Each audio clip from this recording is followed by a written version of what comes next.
welcome to another edition of the MMA Lockcast. I'm your host, Manpreet, aka MMA Lock of the Night, and your boy on social media at MMALOTN. Yes, I am trying to step up my IG game, so make sure you guys follow me on IG as well at MMALOTN. This week, we are going over the UFC 271 card headlined by Act 2 of Israel Adesanya versus Robert Whittaker, not to mention a couple other great fights on the card like Derek Lewis versus Tuivasa or Jared Cannonier versus Derek Brunson, which could easily be the number one contender fight for that main event slot. So a couple other great fights sprinkled out throughout the card. Like I said, I'm looking forward to it, man. I love pay-per-view cards, and it's weird to actually have UFC 270, then a week break, then one fight night, and then we're back to a pay-per-view card because the next pay-per-view card we're having is March 5th. So, again, it seems like the pay-per-view cards are coming pretty quickly nowadays, which I don't mind. I'm completely fine with that, especially with the big fights that we're getting in these slots.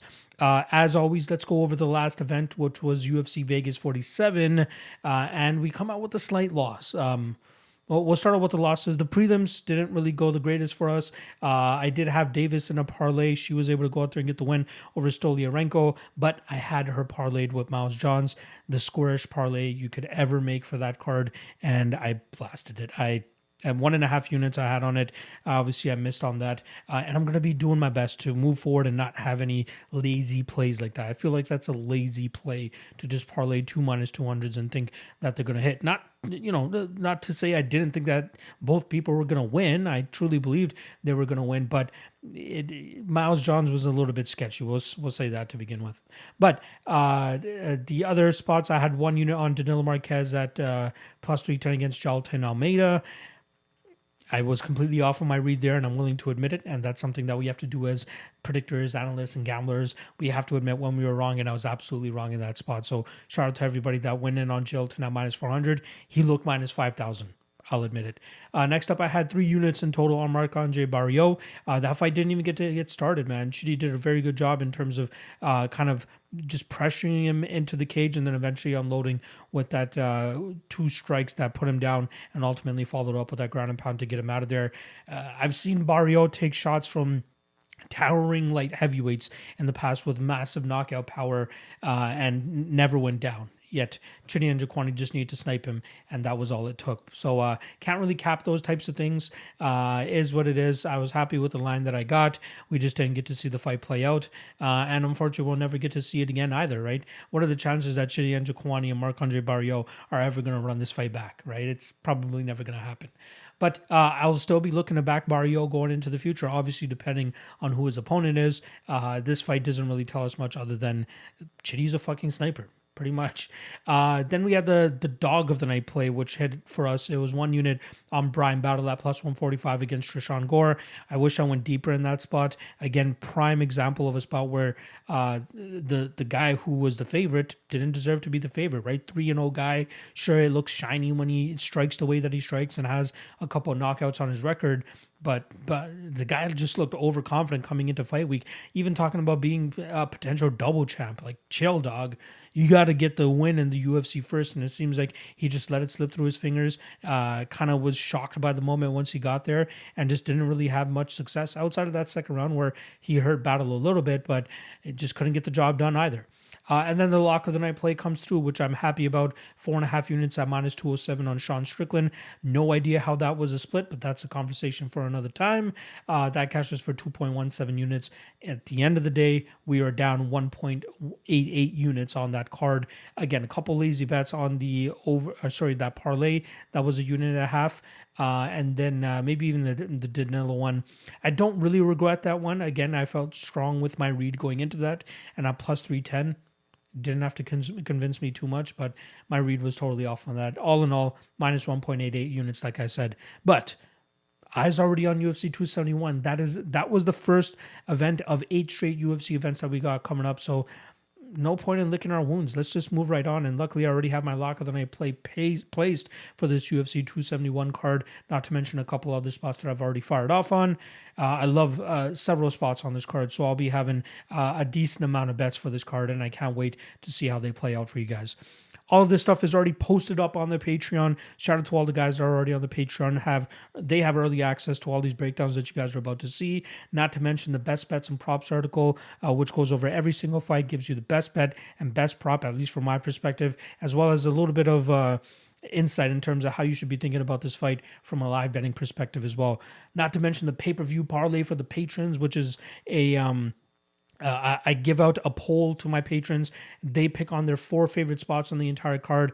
Based on those votes, I will place a parlay on those 4 spots, and based on 5% of my monthly earnings from Patreon. And if that parlay hits, I send out the winnings to a random Patreon member. So another great incentive for you guys to join the community, not to mention a great Discord community as well, because those guys are absolutely killing it in there. All right. That's pretty much a wrap on the intro here. Without further ado, let's just get into the breakdowns. Hope you guys enjoy it. Jeremiah Wells versus Mike Mathetha. I believe it's Mike Mathetha or Blood Diamond, depending on what they're going to be going with. But in terms of odds, we got minus 235 for the Philly product, Jeremiah Wells, and plus 190 the return on Israel Adesanya's training partner, apparently. So interesting matchup here, and interesting with the fact that Mathetha is even inside the UFC. For some reason, it seems like a little bit of a favor maybe that they're doing to Israel Adesanya, similar to what they've done in the past with guys like Chris Avila and Nate Diaz, or Martin Sano and Nick Diaz, or even if you guys remember Mariano Moraes, I can't remember. Marcos Mariano, that was the guy's name, for Anderson Silva, and to a certain extent Artem Lobov and Conor McGregor. The guy doesn't really seem to be deserving of being in the UFC, right? He has a 3-0 record. I believe he's 33 years old at this point in time, 32 or 33 years old, and he's a kickboxer pretty much, right? There's a lot of holds that we can see in some of the tape that we're able to run. I believe there's highlights of one fight where he was actually able to get a submission victory over his opponent, who didn't really look like much opposition at all. And then in his next fight, even though he won it, there were large amounts of time where he was just being pushed up against the cage and controlled, and didn't really seem to be too comfortable. Like, he was landing knees and stuff in the clinch against the cage, but it just didn't look nice in terms of how easy it was to push him there. And I feel like a guy in Jeremiah Wells, who more often than not tries to drag his opponents to the ground, either get ground and pound going or a submission going, it seems like it's going to be pretty easy for him to do so. And this minus 235 line might be a little bit of a gift. His inside the distance line is currently sitting at minus 125, which I think is probably the best way to play this, as I think he's going to be able to get Mathetha out of there pretty easily.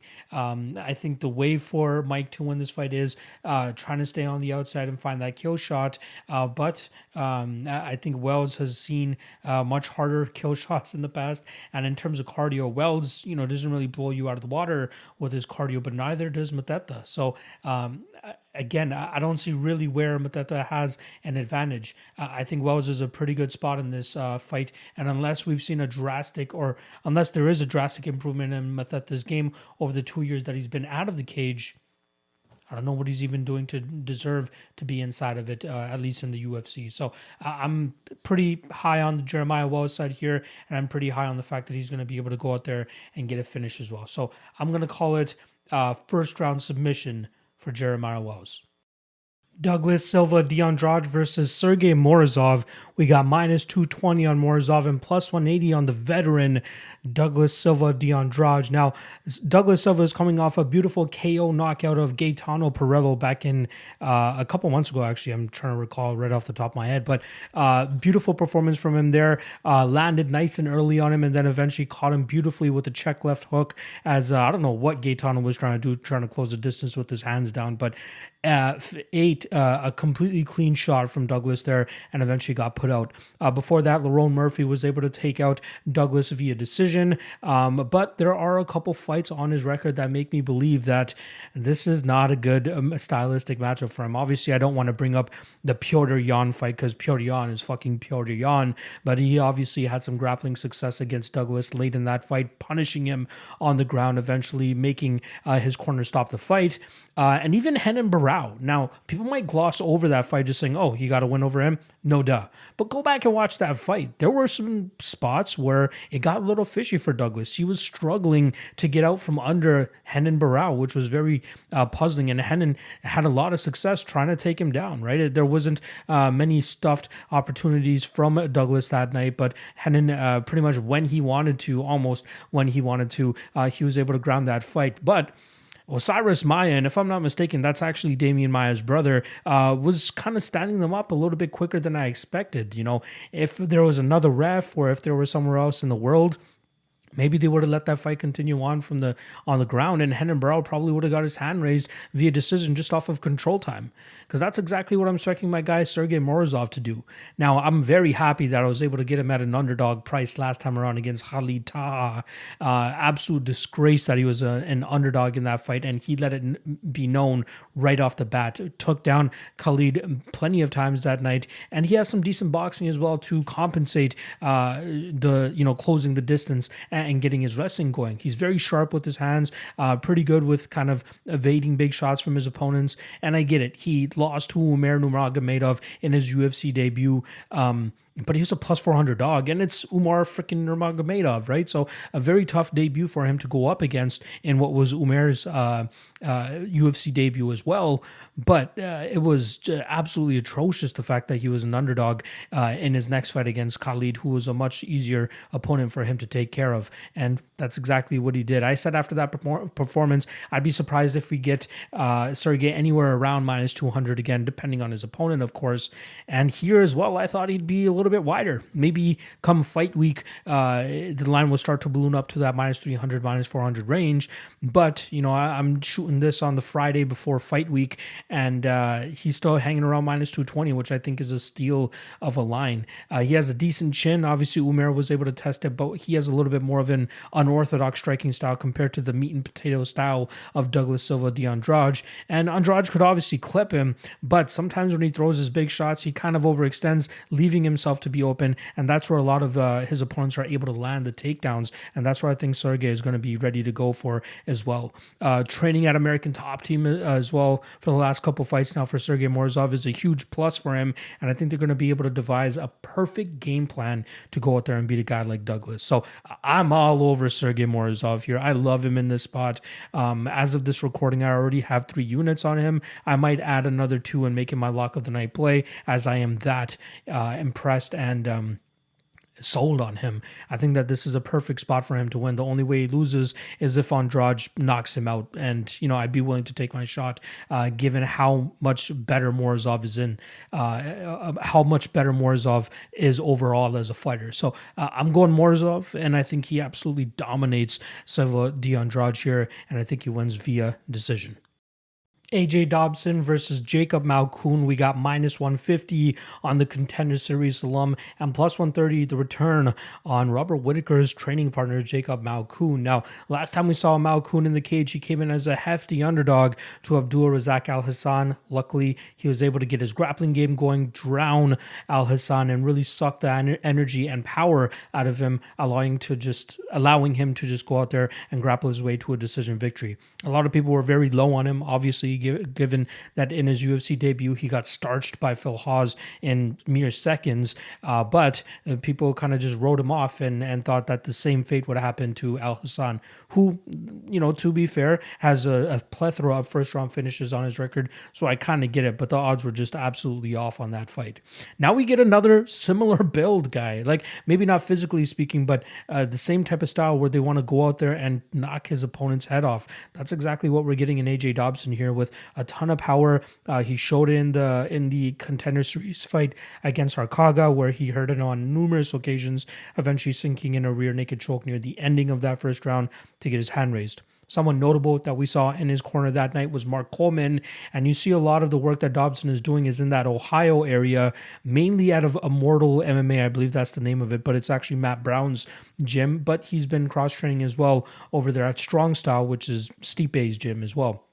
So getting some solid rounds in with solid guys, you got to believe, but not to mention the one part of AJ's game we haven't really seen on tape, at least tape that's available, is his grappling game, because that's going to be tested a lot here in a guy in Jacob Malkoun, who's going to be shooting for the legs almost immediately. So we almost have to trust that his grappling is ready to go, that his wrestling is ready to go, especially considering the camps that he's with. There is one fight that has gone to a decision on his pro record, and that was against a guy named... who was the guy? I can't recall his name, but the opponent was 2-1 at the time. He beat him via decision, and now that opponent actually has a record of 3-7. So we don't know how much we can truly take from that fight, but then again, we haven't seen footage of it. I wasn't able to find it while doing my tape index archiving. I've reached out to the promoter of that company, I believe it's Iron Tiger Fight Series, seeing if they have footage of that fight that they can release, but even if it shows us him defending takedowns and grappling this guy heavily and having success in that realm, how much can we really take from him being a 3-7 fighter now?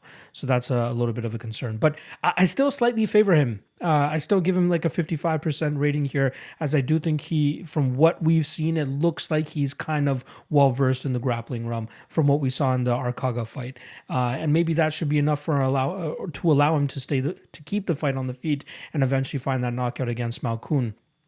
The question mark is, what does his cardio look like, right? When he does get stretched into a second and third round, and it's going to be a lot of grappling, taxing his muscles and his power and his energy reserves, how is he going to fare in rounds 2 and 3? Because if he's not going to be able to knock out Malkoun or stop takedowns there, that's where Malkoun starts to take over. So a couple ways you can approach this. Maybe Dobson by KO, or a live bet on Malkoun going into round 2 if it looks like the body language of Dobson is not that good going into the corner after round 1. But as an official prediction and as an official pick, I'm actually going to go with Dobson here. I think I'm going to trust in his training camp and the guys that he's been around that he should be ready for a grapple-heavy approach and then eventually let his hands go to knock out Jacob Malkoun. So official prediction is going to be knockout first round for AJ Dobson. Carlos Ulberg versus Fabio Cherant. We got minus 240 on Carlos Ulberg and plus 195 the return on Fabio Cherant. Now, pretty easy fight to break down in a sense, right? You got Carlos Ulberg with the kickboxing background and came up short in his UFC debut when he took on Kennedy Nzechukwu as a minus 250 favorite, similar position to where he's at for this weekend. And he came up short, man. He really hurt and rocked Kennedy Nzechukwu early in that fight. Not sure if he blew his wad earlier or whatever it was, but he did seem to start slowing down in that second round, and that's where Kennedy Nzechukwu was able to get him out of there. Kennedy had a very good game plan, though. Well, kind of, right? It's one thing to just put your back on the cage and just cover up and just let your opponent kind of Homer Simpsons themselves out, right? Like, if you guys remember that that episode from The Simpsons where Homer just lets his opponents beat up on him until they gas out, and then he goes out there and throws one punch and they go out. So that's pretty much what Kennedy was trying to do at certain points, but when he was able to get off the cage, he did a very good job in terms of pressuring Carlos and really making him work, and that seemed to be the majority of the game plan, right? That was pushing Ulberg, pushing him to his brink of breaking, and that's exactly what happened at the ending of that second round with Kennedy picking up the win that night. So shout out to Kennedy for being able to do that. But luckily for Ulberg, he has a bit of an easier test in front of him here in Fabio Cherant. Now, Cherant has, a little bit more of a game, right? You've seen him in past fights take fights to the ground and try to grind out his opponents. And we've seen him go 25 minutes with another kickboxer in Myron Dennis for an LFA title right before he got signed to the UFC and fought Alonzo Menafield. The issue here, though, is it just doesn't look well or good when he's eating shots. And even though he was doing a good job in the first part of that William Knight fight, again, it was kind of inactive, and at least William Knight was inactive. Fabio Cherant managed to get some numbers up there, not like crazy high output, but definitely more than what William was doing, and William was doing nothing at all until he uncorked a beautiful counter and eventually put Fabio Cherant's lights out, and that's possibly what could happen in this bout with Ulberg. Cherant is now training down there at Sanford MMA, so I'm interested to see if they're able to kind of mold his game to where it needs to beat a guy like Ulberg.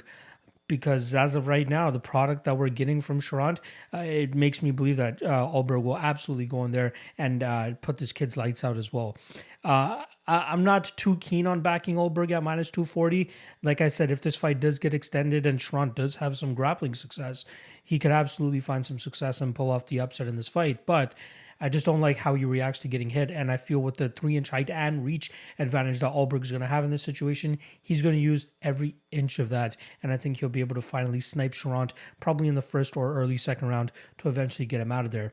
There have been fights, or at least one fight we've seen from Ulberg in the past where he's okay with just playing on the outside. And if his opponent is kind of willing to do that as well, just stay on the outside, he just outpoints them over 15 minutes. And that's possibly what could happen here, right? Maybe Ulberg learned a lesson from his last fight against Kennedy and not emptying the gas tank when he might be having the guy on wobbly legs. But I feel like a perfectly timed shot here against Cherant will put Cherant down. Again, I'm not keen on betting on it. Like I said, it's the line is a little bit too wide for me. I'm interested to see what the KO line is going to look like. If that's around plus money, I wouldn't mind taking a little bit of a shot there. But yeah, I think Ulberg gets it done. Not too high up on this matchup myself. So in terms of official prediction, let's go with Carlos Ulberg, and I'll take him to win this fight by first round knockout. And now to Moicano versus Alexander Hernandez. We got minus 180 on Moicano and plus 155 the return on Alexander Hernandez. Now, the over-under is something that I was very interested in for this fight, but it seems like the early total is set at 1.5. I have no real interest in that. I would rather have the 2.5 here. So starting off on the Moicano side as the minus 180 favorite here, we are kind of accustomed to him going out there and taking a grapple-heavy approach in his last couple fights. He even said it after one of his fights where he was able to bounce back and get a victory, that he fell too much in love with his striking, and that's what was ultimately causing the losses in his career. But when he starts getting that grappling going, he's very difficult to deal with, and Jai Herbert found that out firsthand. Last time around, we saw it with the Damir Hadzovic fight as well. Very difficult to deal with this guy once he drags it to the ground. His striking is good, but his durability is questionable, and that's why I don't have uber confidence in him in the spot. On the flip side, Alexander Hernandez, last time around, starched Mike Breeden pretty quickly into their fight, but before that, I had 2 units on him against Thiago Moises. I believe I got him around minus 180, minus 190 or something, but I thought that was a great spot for him to go out there and just style, right? I just didn't realize that Thiago Moises had the striking to keep up with him, because he absolutely outstruck him in that fight. I thought Moises needed to drag the fight to the ground to have success against Hernandez, but he didn't need that at all. He broke Hernandez at a certain point because he was landing combinations, landing head kicks, even hurting him a couple times. Didn't even shoot that much, right? I thought Hernandez would have the wrestling advantage, which is why I expected this fight to play out on the feet. And then on the feet, I thought the power and the aggressiveness of Hernandez was going to be too much, but Moises was more than ready for that challenge, and he was able to dispatch Hernandez over 15 minutes in that fight. On the flip side, with Renato Moicano, like I said, coming off of grapple-heavy approaches and being successful with it, I'm wondering what his approach is going to be here, right? I think that Hernandez is probably the better wrestler, but if Moicano can, get his hands locked around Hernandez, get him into those clinch positions, he could either kind of find a trip, find a scramble opportunity where he could jump on the back of Hernandez. Those are absolutely live in this position. But then on the feet, if he gets touched once by Hernandez properly, his lights could go out. So I don't have uber confidence on either side to be like, this guy should be a lock or this guy should be the favorite or not. Sorry. Let me retract that. I do think Renato Moicano should be the favorite because I believe he's the overall better fighter, especially if his durability holds up. Because if this does turn into a 15-minute kickboxing fight, he could possibly get the better of it with his striking. He has great leg kicks, as we saw in the Calvin Kattar fight a couple years ago, and even just his ability to strike with his opponents. Like, a lot of people are having issues with him there unless they find that chin or that stomach like Jose Aldo was able to find as well. I just don't have enough faith in the Alexander Hernandez side. I need him to go out there and not beat up on guys that are making their debut on short notice or they're not named Chris Kritzmacher, right?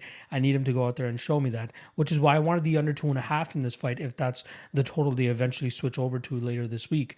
If it's at plus money or even around minus 120, minus 130, I'll likely take a shot there because both guys have finishing upside. I will still pick Moicano. I do think Moicano still has the chops to go out there and find a submission at a certain point in this fight. Maybe it's a club and sub situation. Maybe it's a spot where he does successfully get a trip going and then hops on the back of Hernandez. But I do like Moicano in this spot. Minus 180, a little bit wide for me, but I do think he still gets it done inside the distance. Under 2.5 would be my, best bet for this fight. But that is if that is the widely available total that starts to get released. So official prediction, I'm going to go Renato Moicano. Let's call it second round submission. Ronnie Lawrence versus Munda Martinez. We got minus 305 on Lawrence and plus 240 the return on Martinez. Now, last time we were supposed to see Ronnie Lawrence go out there and compete in the cage was a couple months ago. Unfortunately, he was not able to make it to the scale, botched his weight cut, exactly the wording that we Tapology decided to use there, but he didn't make it to the cage make it to the scale when he was scheduled to fight Trevin Jones. Luckily, we still get to see him this weekend, and hopefully he's been able to get his weight cut under control, because this guy could be a problem in this 135-pound division, given the style that he fights with. I've seen him sometimes at Sanford MMA. I believe sometimes he spends time in Tennessee as well. But I think his home base for now should be that Sanford MMA crew. But man, the guy has some good skills, right?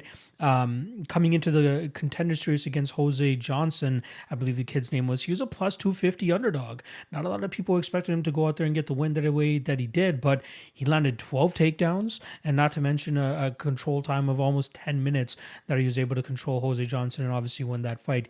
Then in his debut, pretty much replicates the same thing, but manages to get the finish in the third round over Vincent Cachero. And I think he's going to be able to do the same thing here against Martinez, who is coming off the second ever decision in his career, I believe in his 11-fight career. And that was kind of surprising, as a lot of people thought with the Guido Canetti matchup that it was a perfect opportunity for that fight doesn't go to decision to hit. I know there's a lot of people that were parlaying the fight doesn't go to decision there, so I was kind of surprised to see it go a decision. But I think this is a spot where we could see it actually go under. And the under is actually sitting around plus money at the time of this recording. And I think that's a damn good spot, considering I expect this fight to be high-paced because of Ronnie Lawrence. And I think once Lawrence starts to get this fight to the ground, it's going to be easy to get Martinez out of there. So I like Lawrence a lot in this spot. Again, like I said, he has a lot of potential. He moves well. He kicks well from the outside. He times his entries very well. His takedowns are pristine as well. And I think it's going to be difficult for Martinez to get a beat on what Lawrence is doing, and that's ultimately going to put him on his back. And then from there, I think we see Lawrence just overwhelm him and then eventually get him out of there either with a TKO or a submission. So I really like Lawrence in this spot. I completely understand why he's in that minus 300 range. He is absolutely deserving of being in that range.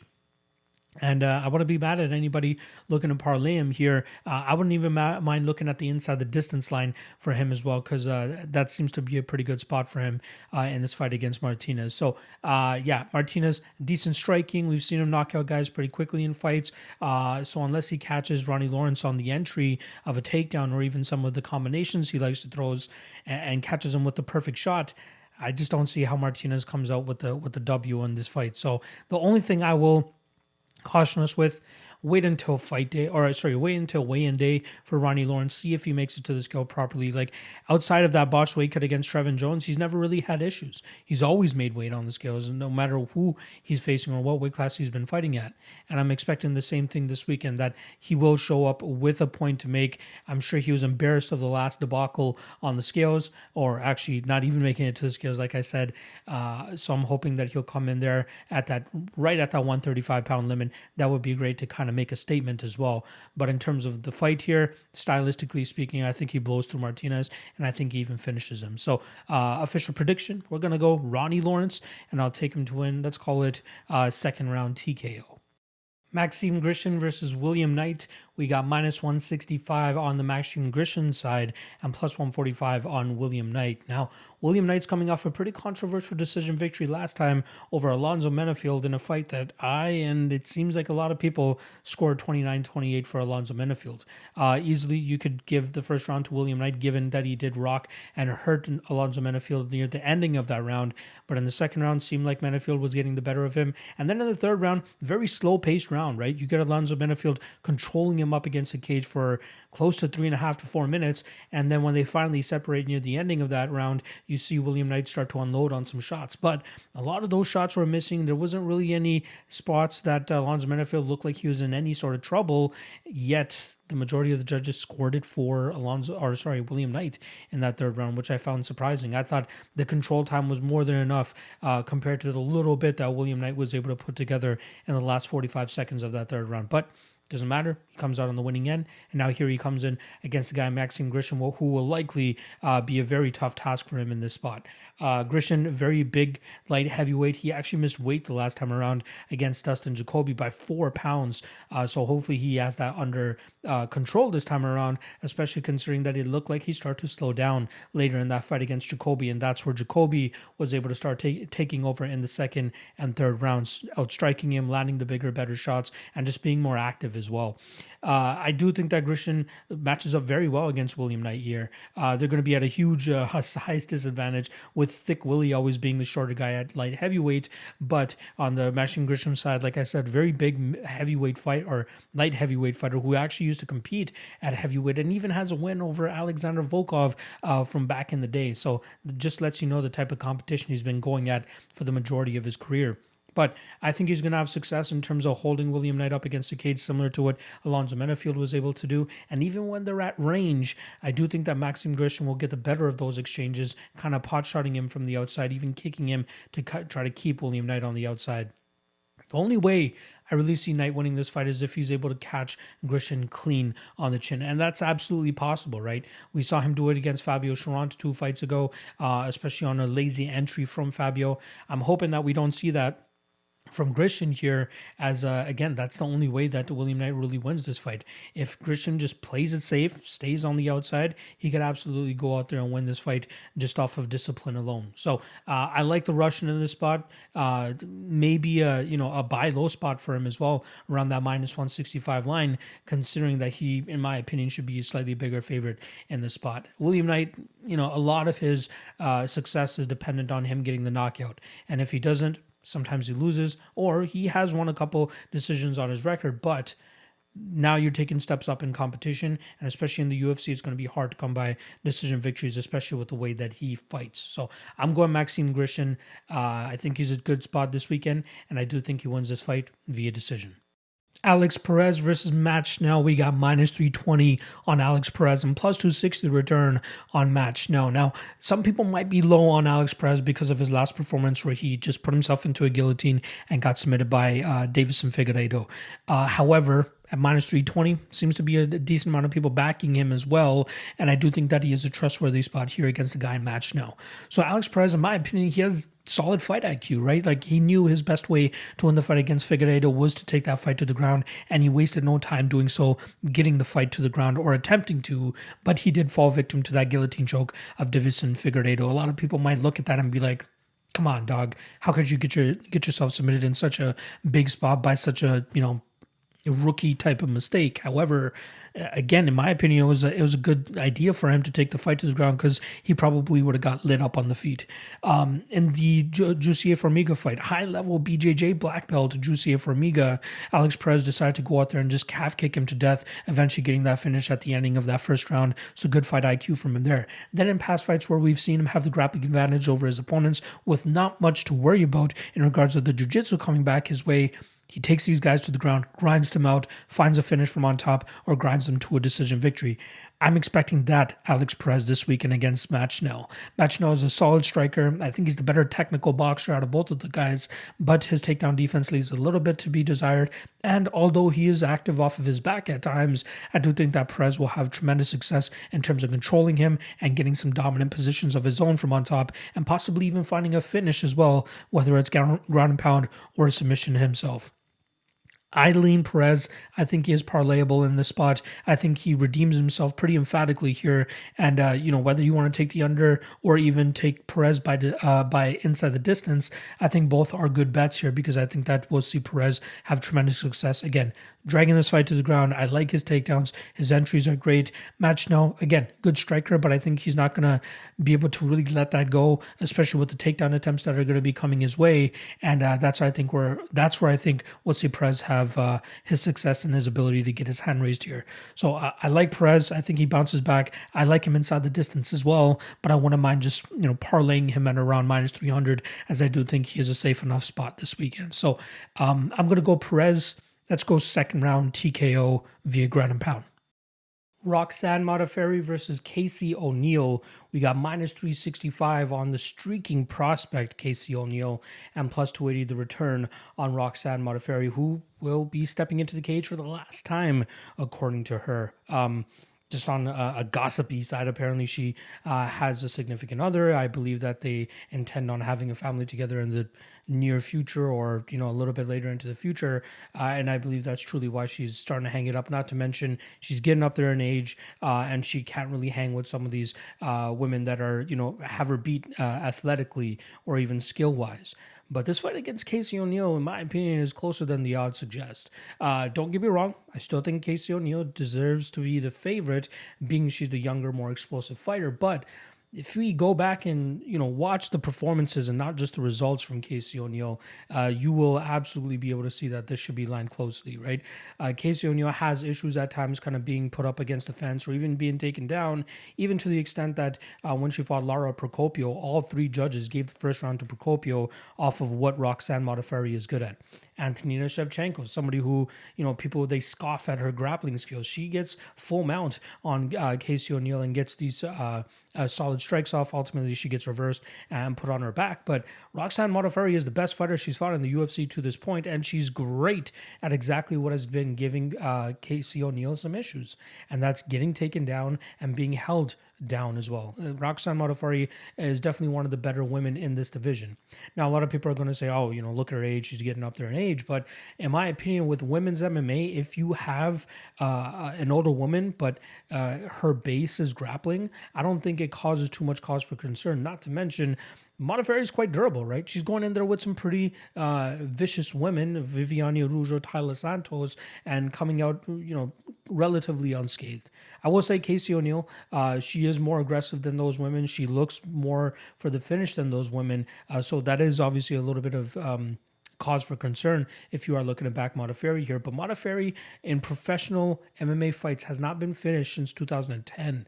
We're talking over 10 years now since we've actually seen her finish. Not to mention, she was able to come back a couple years later and defeat the same woman by a finish.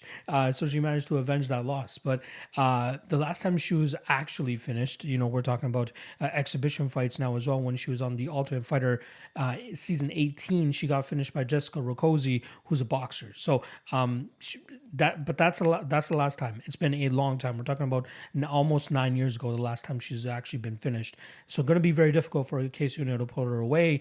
And she really, she relies on scrambles and being able to get out of bad positions and then taking advantage of the striking or even just being the more aggressive woman. That's where she gets her success. I find that difficult to believe that she's just going to run through Roxanne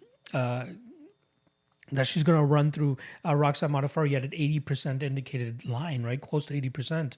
In my opinion, that's absolutely crazy. And people, most gamblers, degenerate gamblers, they don't want to hear about percentages. They don't want to hear about, a big underdog having a chance because they just want to go out there and parlay the big favorite. But watch performances, not the results. Watch the performances, and I guarantee you, after you watch those three fights with Casey O'Neill, even though she gets the finish, she looks impressive. Don't get me wrong. She's very promising. But she has somebody finally that has solid durability and will likely have better ability to keep her opponent down and have success in the grappling and clinch exchanges with Modafferi. She's still quite strong. She's still quite durable.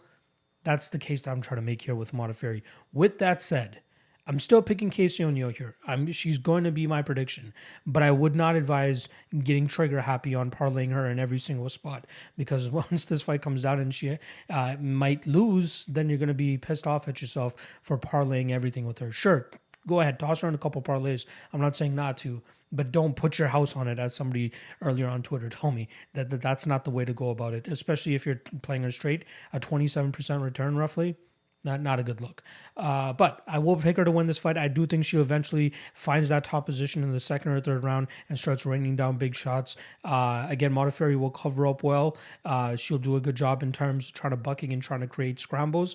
But I think at a certain point, Casey O'Neill will just be a little bit too much on top. Those elbows are going to start to land, and I think she eventually gets her out of there. But odds don't reflect how close this fighter is going to be, in my opinion. So, official prediction, Casey O'Neill, I think she gets the TKO probably second or third round. But she's going to be a no play for me. I'm not putting her on anything this week. If anything, I'm just going to skip this fight. For my Hail Mary parlay, for my Gabby Garcia parlay, I'll likely be keeping her off, keeping that fight in total off of it. But I still think Casey gets it done. So, like I said, official prediction, let's go Casey O'Neill, TKO, second or third round. Andre Arlovski versus Jared Vanderaa. We got minus 140 on Arlovski, plus 120 the return on Jared Vanderaa. And this line has moved a lot. Vanderaa actually opened up around that plus 250 line, and his line has steadily been coming down as people start running the tape and starting to see that Jared Vanderaa isn't actually a sack of shit, as most people like to refer to him. That guy is actually pretty decent, especially when he's not fighting somebody that's looking to drag him to the ground and just pummel him there. Obviously, Alexander Romanov was successful in doing so, as well as Sergey Spivak, but that's not how Andre Arlovski fights. Andre, at this part of his career, has been focusing on being a point fighter, sticking and moving, trying to put up output and volume against his opponents. But luckily for him, his last several opponents have kind of allowed him to do that without much return in terms of effective activity in return.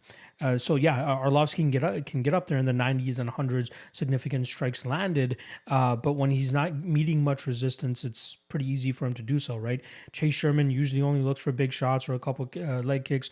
Carlos Felipe, again, mainly just looks to try to take your head off. Felipe Lin's very low output guy that he was able to output in that fight. Who's the other guy? The Canadian Tanner Boser, another guy landing mainly just leg kicks. Close fight, depends on how you score the damage of the leg kicks, but again, that's how he gets away with it. Jared Vanderaa, though, that guy's a solid striker for heavyweight standards. Good combinations, good forward pressure, active with the leg kicks, but the main thing is he throws in combinations, and he throws with not like fight-ending heat. He throws with enough to keep that pace up for 15 minutes if he needs to. There's a decision lost on his record earlier in his career before he even made it to the Contender Series against Vernon Lewis, and he was a pretty hefty favorite in that fight, if I'm not mistaken, between minus 250 and minus 300. And I thought he clearly won that fight, but for some reason the judges scored it the other way. Now, he was a little bit more gun shy in a sense in that fight than we saw in the Justin Tafa fight, but there was a lot of power coming from the Vernon Lewis side, which I think made it slightly less active for Vanderaa. But I still thought he was more than active enough to be able to deserve that decision. The Justin Tafa fight was a great fight for him, right? Again, Tafa is not Arlovski. Tafa doesn't move as well as Arlovski. That I completely get that, but I loved his approach in that fight. Anytime Justin Tafa landed a kick or a punch or anything, Vanderaa returned with a couple more of his own. He gets hit once, he goes out there and tries to hit him back 2 or 3 times. That's great in terms of optics and talking about what the judges are looking for. Here against Arlovski, sure, he can stick and move, but I think every time he tries to stick, he's going to get countered and get pushed back, and it's going to look like Vanderaa will more than likely be winning those exchanges every time they engage in anything. And then let's add in the power that Vanderaa can generate from his striking as well, because I still think that Arlovski, although he's been quite durable over his last several fights, I don't think he's had somebody that throws with some of the power that Vanderaa has in the combinations that he does. And I think at the end of some of these combinations, he could catch Andre Arlovski with something. So I like Vanderaa a lot. I wish I got in on the line earlier, or at least on the studying earlier when he was like plus 165, plus 170. But he's easily my dog of the night for this card. I got 2 units on him at plus 140 already. I think he's a great spot. And I think he's going to pull off the upset here against the aging veteran, 43-year-old Andre Arlovski compared to the, I believe, 30 or 31-year-old Jared Vanderaa. So, I like Vanderaa a lot in this spot. I think he even finds the knockout. But let's not get too greedy. Let's put most of that money on the money line, and then you can sprinkle the KO prop a little bit if it's at a good price. So I'm going Jared Vanderaa. I'm taking him by, let's call it, second round knockout. Bobby Green versus Nasrat Haqparast. We got minus 145 on Bobby Green and plus 125 the return on Nasrat Haqparast. Now, it was very interesting to see Bobby Green go out there and get a finish in his last fight.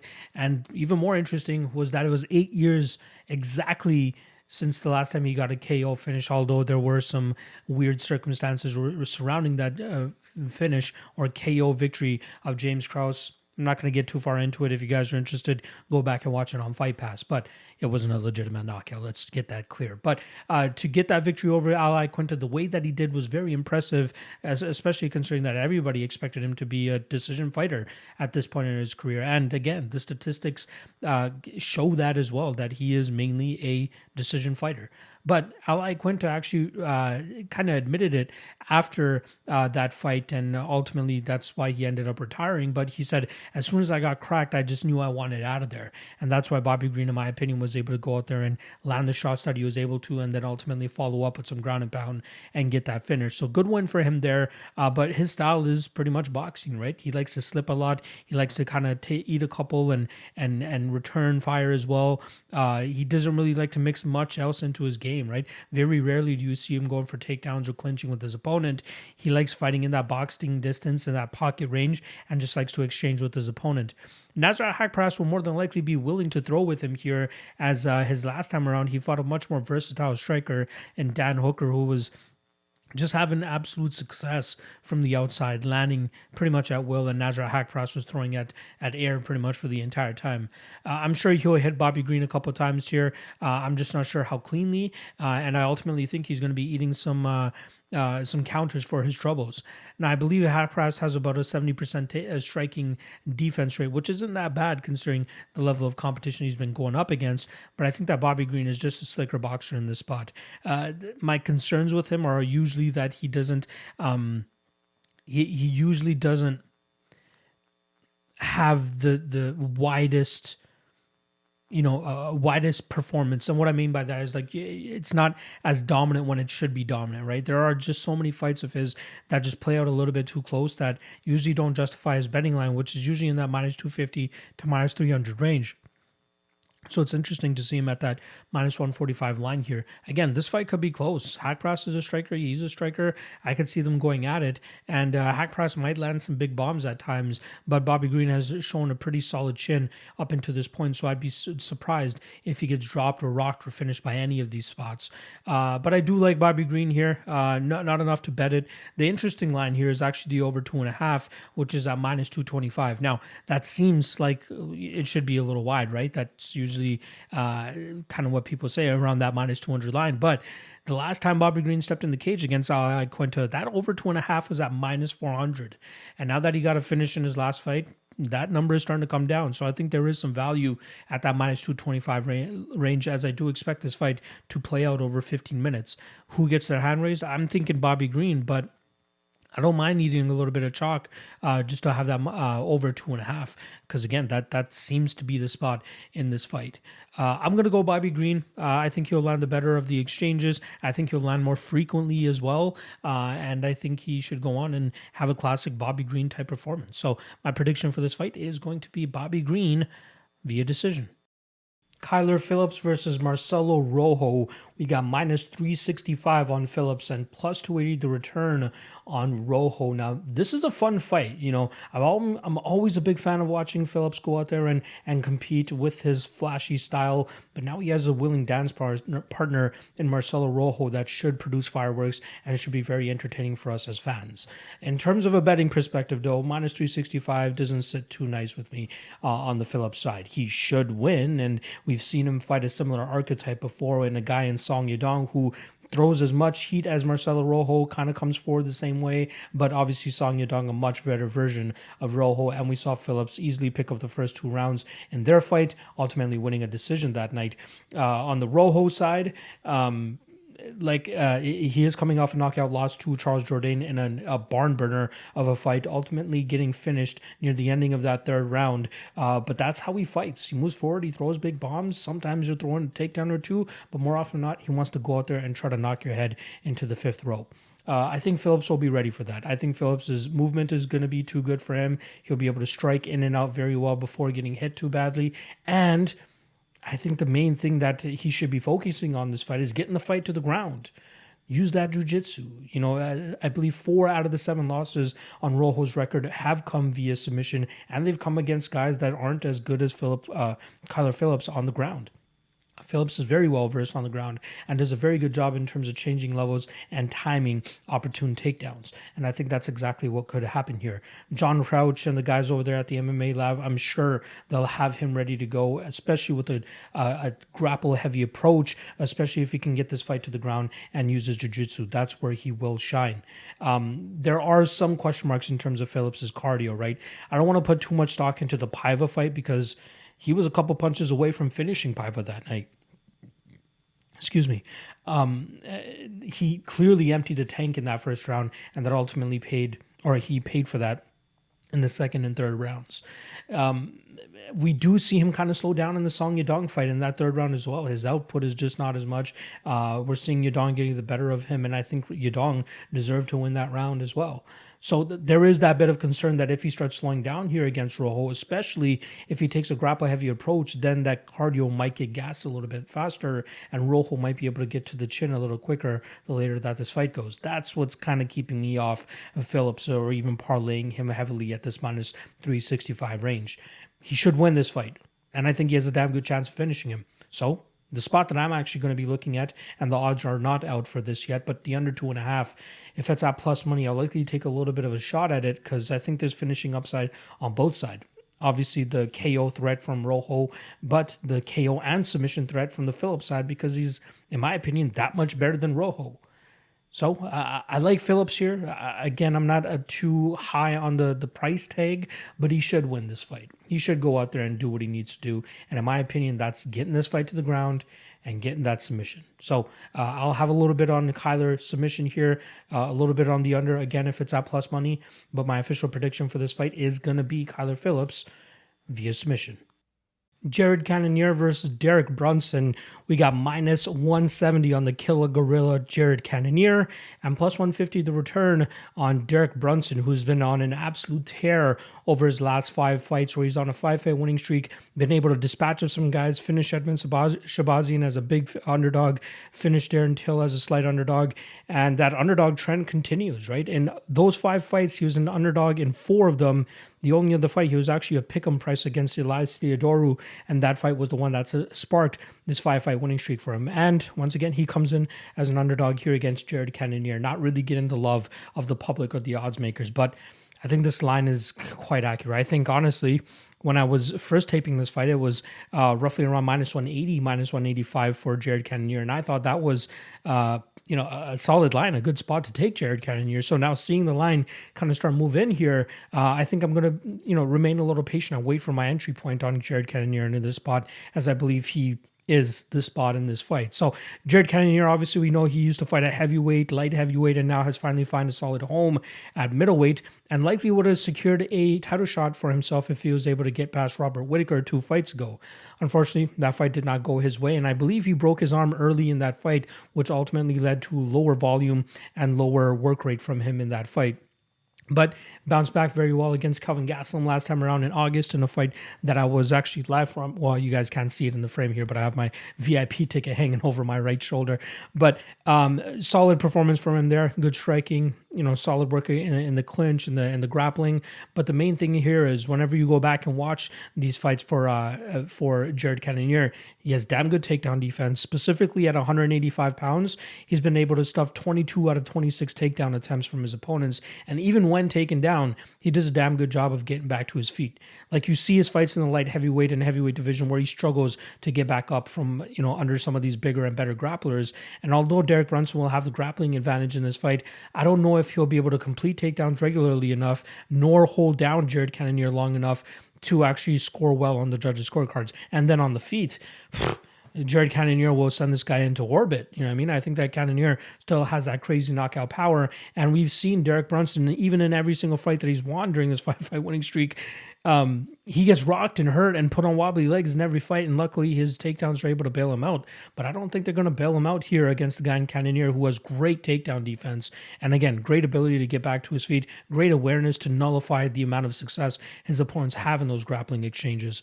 So I really like Jared Cannonier in this spot. Even though Brunson's averaging 3.15 takedowns per 15 minutes, and even though he's riding this 5-fight winning streak, and even though Jared Cannonier was a plus 230 underdog to Jack Hermansson before he starched him in the second round of that fight, that was a great indicator of how this fight could possibly go, right? Hermanson was just diving for legs and was just hoping to get the fight to the ground, and that just did not transpire. And that's where Jared Cannonier was able to start pulling away.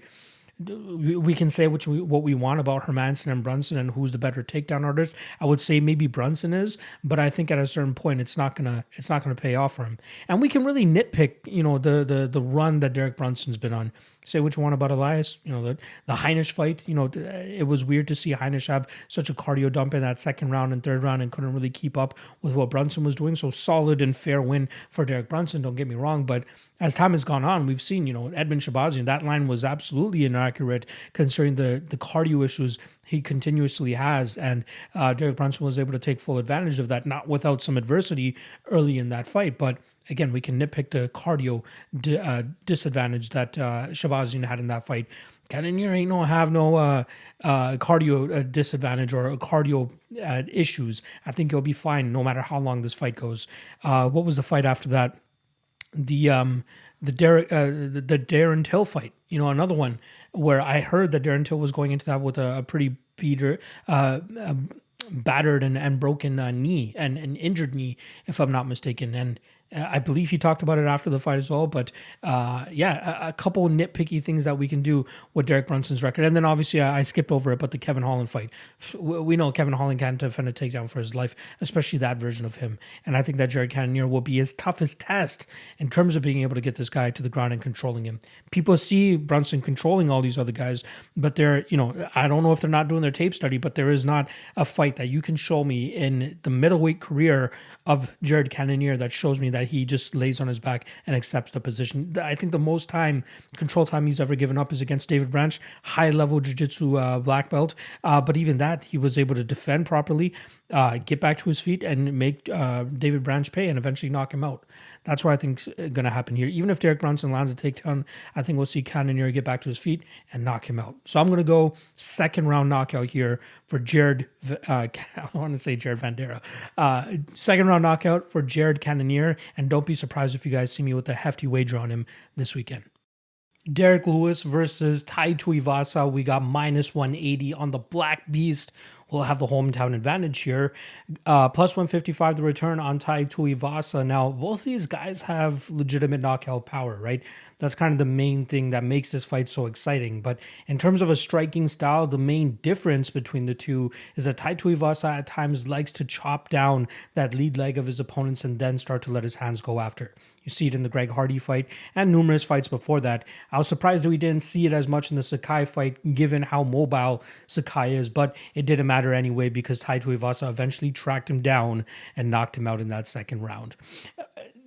Derek Lewis, on the other hand, obviously he's coming back from that Chris Dawkins fight where he was able to find that knockout and put him out. And that is just another clear example of who gives a shit about who's more technical than Derek Lewis. If he finds that chin, he's eventually going to put you out. And that's exactly what I think is going to happen here against Tuivasa.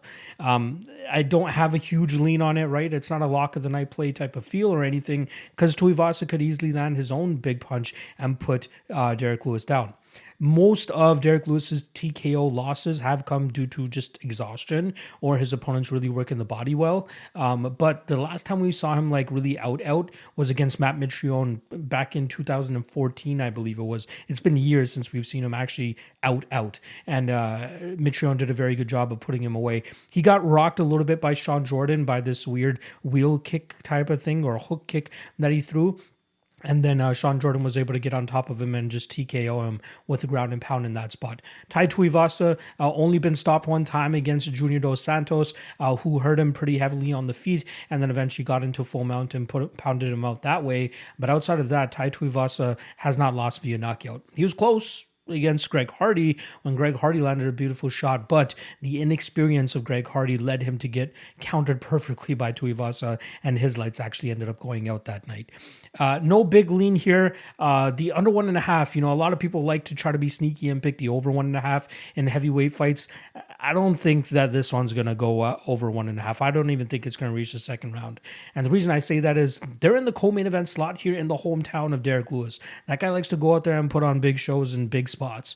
I know he's had a decision against Ilir Latifi in the past, but he has a willing striker with him in Tai Tuivasa who wants to put on just as much of a show as Derek Lewis. So the under 1.5, if we get it around minus 150 or better, I might have a little bit of a play on it. The fight doesn't start round 2. Hopefully that's plus money. I wouldn't mind taking a stab at that. And then obviously Derek Lewis round 1, that should more than likely be plus money. And that's kind of the spot that I like most in terms of props. So I'm going Derek Lewis, and I think he gets it done in front of his hometown via first round knockout. Time for the main event. It is Act 2 of the middleweight title fight between Israel Adesanya and Robert Whittaker. We got minus 275 on Israel Adesanya and plus 225 the return on Robert Whittaker. Now, when the first time these guys stepped into the cage against each other, I believe it was October of 2019, we saw the pick'em price on both guys here. It was a 50-50 fight going into that fight. Israel Adesanya ultimately dispatches of him in the second round of that fight. Looked competitive up until the last couple seconds of that first round where Israel Adesanya was able to lay him out, rock him very badly, and then ultimately finish him in the second round after having him wobbled early in that fight. A couple other interesting facts regarding this specific fight. Whittaker was actually coming off a 14-month-long layoff going into that fight against Israel Adesanya, which is obviously not very, not the best to go up against Israel Adesanya after such a long layoff. Not to mention he was dealing with a hernia-related issue, which ultimately caused him to pull out of that fight against Kelvin Gastelum the same night, I believe, Israel Adesanya fought Anderson Silva.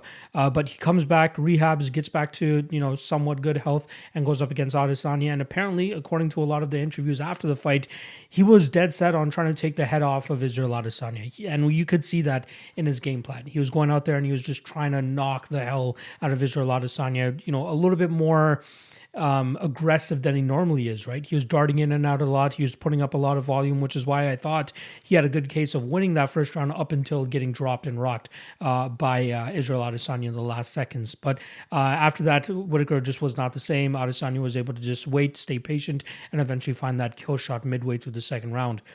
I'm glad that Whittaker has acknowledged that, though, right? Since then, he's been on a 3-fight winning streak with wins over Darren Till, Jared Cannonier, and Kelvin Gastelum, and now he only has a 10-month layoff since his last fight, but, he's healthy. He was remaining as active as possible. I believe the Till and Cannonier fights were only 3 months apart, and then the Gastelum fight was back in April of 2021. So it's good to see him active. On the flip side, you got Israel Adesanya, who since that fight has beaten Romero, Paulo Costa. He lost to Jan Blachowicz, trying to become double champ, and then he rebounds quickly after that, 3 months after that, and defeats Vettori to defend his middleweight title. I'm intrigued by this fight because there's no way that the odds represent how close this fight is actually going to be. People just see the knockout from the first fight and they automatically think that Adesanya is going to do the same thing. Like, if these guys fought 10 times, does he knock him out every single time? I just don't think so. Not saying that's what the odds are indicating, but like at a 73% implied probability, like 7 out of 10 times does it happen? I still don't believe that happens. I think if this fight goes 25 minutes, Robert Whittaker has a great style to win minutes, and especially against Adesanya, if he can mix in some takedowns and mix in some volume on the feet, he could absolutely sway the judges in his favor. Over the last 2 fights, Israel Adesanya has been taken down just as many times as he was in his first 9 fights in the UFC. And that number is 7. We saw, obviously, Jan Blachowicz be able to control him in the 4th and 5th round by taking him down. Obviously, Jan Blachowicz is going to have 20, 30 more pounds than what Whittaker will have when he steps into the cage against Adesanya. So that is definitely a contributing factor as to why the grapple-heavy approach was successful there. And then we saw in the Marvin Vettori fight, as Vettori landed 4 takedowns out of the 5 rounds, and he was able to control Izzy for about a minute to a minute and a half each time. But every time they got back to the feet, Izzy got right back to work, got his strikes going, landed the more thunderous shots. And that's where I think the difference with Whittaker is going to come. I think Whittaker will land some takedowns here, and he could get maybe a minute of control time on top. But then on the feet, he doesn't have that slow, brutish style of Marvin Vettori where he's super hittable, right? He just plods forward and he doesn't mind taking one on the chin because he thinks he can hit you back harder. But that doesn't work well in the judge's favor. Whereas Whittaker, a little bit more elusive, a little bit lighter on his feet, has decent enough volume, has a good in and out style. And if he can find a way to stay safe from that big power of Adesanya, especially off of those counter shots, I think he could win in minutes in this spot. So I do like Bobby Knuckles in this spot. I think he's a very good bet, especially at plus 225. And I don't care what anybody says.